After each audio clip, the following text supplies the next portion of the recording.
You know what I hate? Movies made after video games.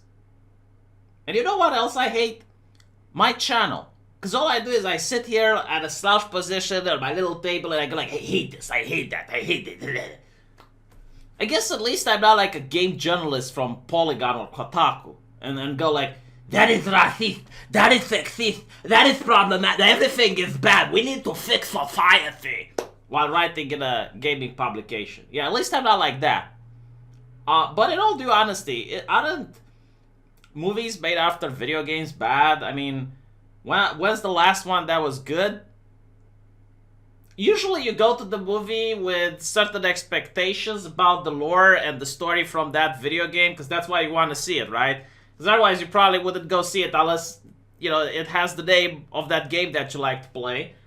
And then you go there and you find disappointment. Great example is the Resident Evil series. Like, my god. I guess, like, the first Resident Evil movie was actually kind of similar to the lore, but, like, after that, it just went up, woo. Alone in the Dark. Oh, yeah, another great example. In fact, all you bold movies. But that's neither here nor there. You know, at least it's not a reboot or a remake, I suppose. Or a reimagining. No, it's just like, okay, they're making Monster Hunter the movie. Great. Apparently it got banned in China. The Chinaman doesn't like it. And the reason they don't like it is because despite the fact that the movie has 1 hour and 40 minutes of it, there's a little scene. There's a little scene, like a joke, which takes place for a couple of seconds. And apparently a rapper asks, what kind of knees are these? And the driver responds, Chinese.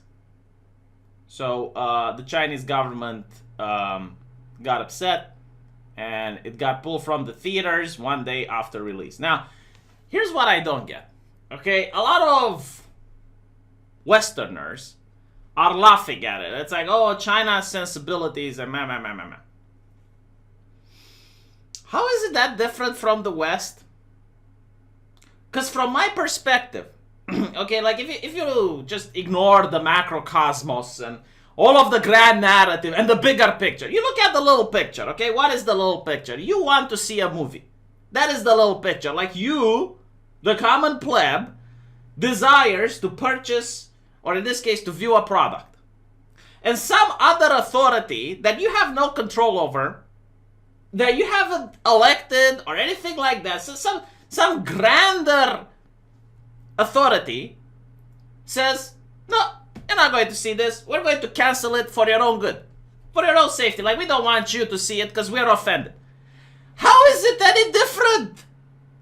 Oh, I see. It's like, no, see, oh, it's different when the government does it. How?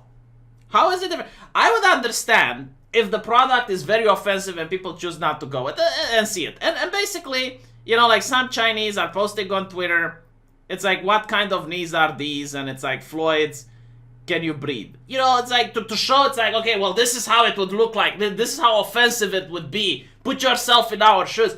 It's like, look, I would get if it's offensive and people don't want to go watch it.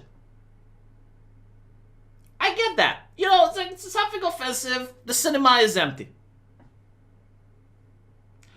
But this is not what we're talking about. What we're talking about is someone else deciding that it is offensive, and then no one is allowed to see it.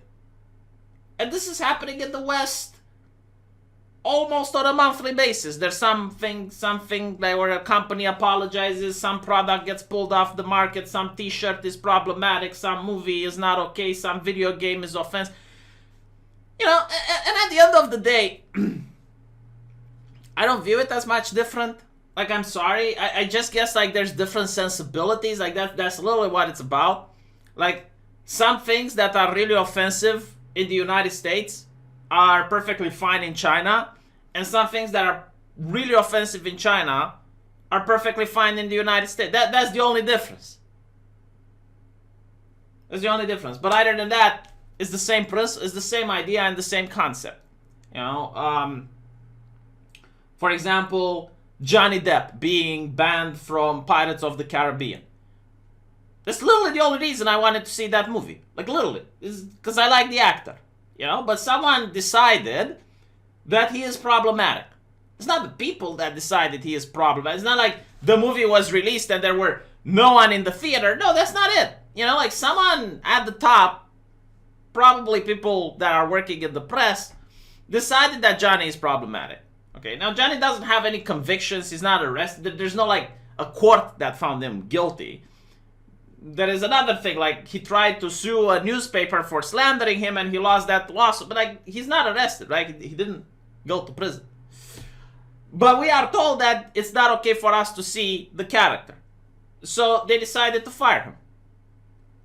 So I, as a person who wants to see Johnny Depp, I now cannot because, right? So it's literally like a guy from China that would like to see Monster Hunter, but he cannot because the Chinese government decided that the movie is problematic. So I don't understand why people are laughing about this. Like, why is it so funny? It's literally American culture. It's literally the correct way of handling things. If some higher authority, if some government or corporation or, you know, someone that you have no control over decides that it's for your own good not to see something or not to purchase something, then you can't purchase it. Right? So why is it fine? Like, you can say it's okay, you know, and you agree with the principle, that's fine. But don't laugh when it happens to another country. So apparently it's because the rhyme is racist. Chinese, Japanese, dirty D's look at these like this is a rhyme from China, allegedly, and they don't like it. The rhyme is accompanied with gestures such as slanted eyes, slapping knees, and pointing at the boobies. The disconnect between the English voices and the Chinese subtitles led people to believe that the whole thing was intentional, and the backlash on social media intensifies as people became more convinced. And by the way, you need to understand something else about Chinese backlash. From my understanding, the way China operates on social media is on a point-based system. It's to create trust between citizens, right? And to spread truth and trust. So if you have a high point system, you get certain perks, like you can travel first class cheaper, you can get bank loans, you can get your kid into a good school. If you get low points, then you get negative perks, like you can't travel anywhere, you can't get your kid in good schools, you know, like that type of thing. So it's peer pressure made by the government, right, for people to behave in a certain way on social media, which is controlled by the government. Now, one way to gain good points is to do things like these, to do activism. So basically, if you're acting outrage, if you're calling out, you know, problematic behavior, you're getting points. So I don't know how legit is the outrage, like how many people genuinely are upset, or how many people just want to score some easy points by going on social media, going like, oh, we're so offended. Oh, okay, give me the points now. Yeah. So it's important to take this into context as well. Meh. You know, like, what can I say? People want me to talk about this, so I decided to talk about it because I found it absolutely funny and hilarious. Like, I see left-leaning people that are perfectly fine when corporations censor, but they're not fine when the Chinese government censors. Like, what is the difference? I mean, oppression for the little guy can come from three places: religion, corporations, or government. It's the principle that bothers me. Like, if I want to see something, let me see it. Let me be the judge if something is offensive or not. If I go to a cinema and I find something that really offends my sensibilities, then I will go away, you know? And not to mention, you know, like, what's even more funny about all of this?